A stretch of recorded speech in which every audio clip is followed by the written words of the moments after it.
wabarakatuh. Saya Nashwa Adinda Fibrianti dari Prodi Tadris Bahasa Inggris.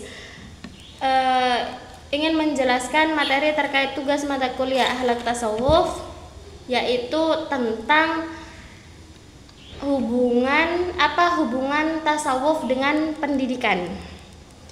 Jadi, tasawuf itu memiliki hubungan yang sangat erat dengan pendidikan, terutama dalam pengembangan karakter dan spiritualitas siswa.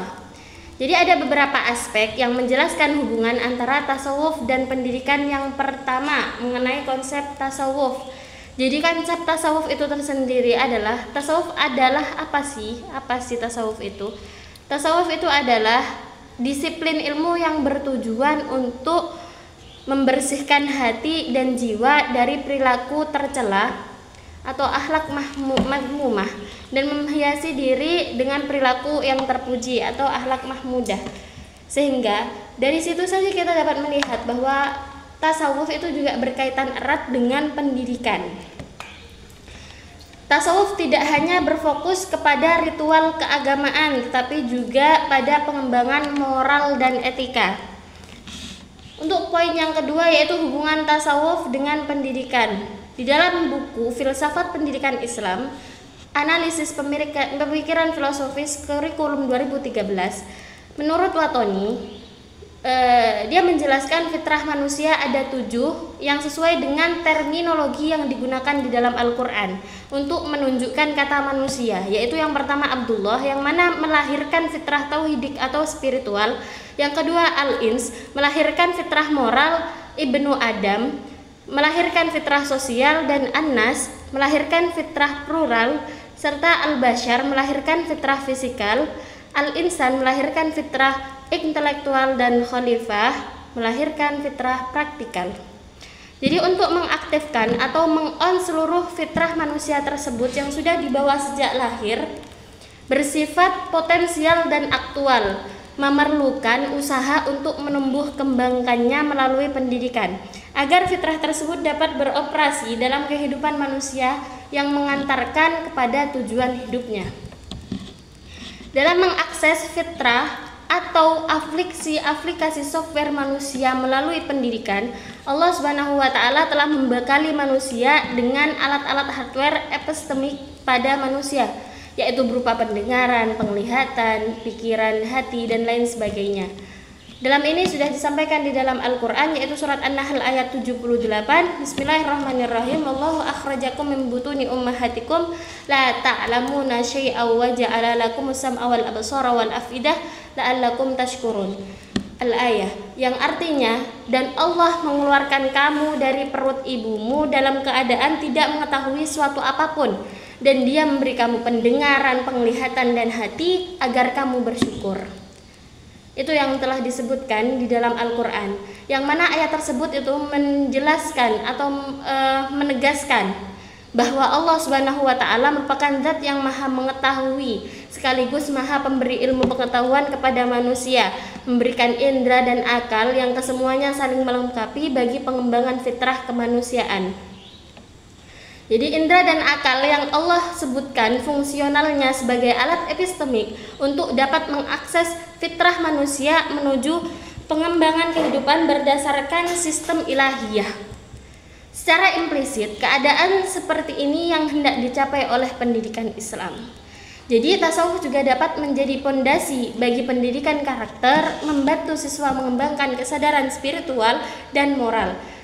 Pendidikan yang berbasis tasawuf juga dapat membantu siswa mengembangkan potensi diri dan mencapai tujuan hidup yang lebih baik. Sehingga tasawuf juga dapat membantu siswa mengatasi masalah-masalah kehidupan dan meningkatkan kualitas hidup mereka. Untuk poin yang ketiga, itu membahas tentang aplikasi tasawuf dalam pendidikan. Gimana sih cara mengaplikasikannya? Tasawuf juga dapat diaplikasikan dalam kegiatan ekstrakurikuler sekolah seperti penyucian diri dalam amaliyah Islam. Juga guru dapat menggunakan pendekatan tasawuf dalam mengajar, seperti menggunakan cerita-cerita sufistik untuk mengajarkan nilai moral. Seperti ada seorang guru yang menceritakan kepada muridnya bagaimana kisahnya Syekh Abdul Qadir Al-Jilani, bagaimana kisahnya Sayyidah Rabi'ah Al-Adawiyah, bagaimana dia menghadapi kehidupan, bagaimana sabarnya beliau dan lain sebagainya. Itu bisa dijadikan contoh di dalam pendidikan siswa, sehingga di dalam jiwa siswa tertanam nilai-nilai luhur tersebut.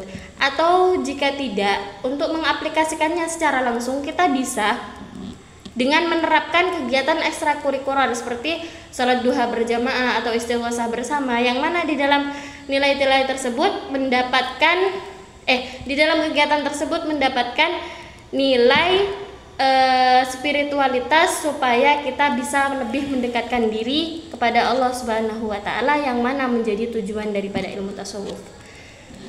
Selanjutnya, poin yang terakhir yaitu mengenai tujuan pendidikan dalam perspektif tasawuf.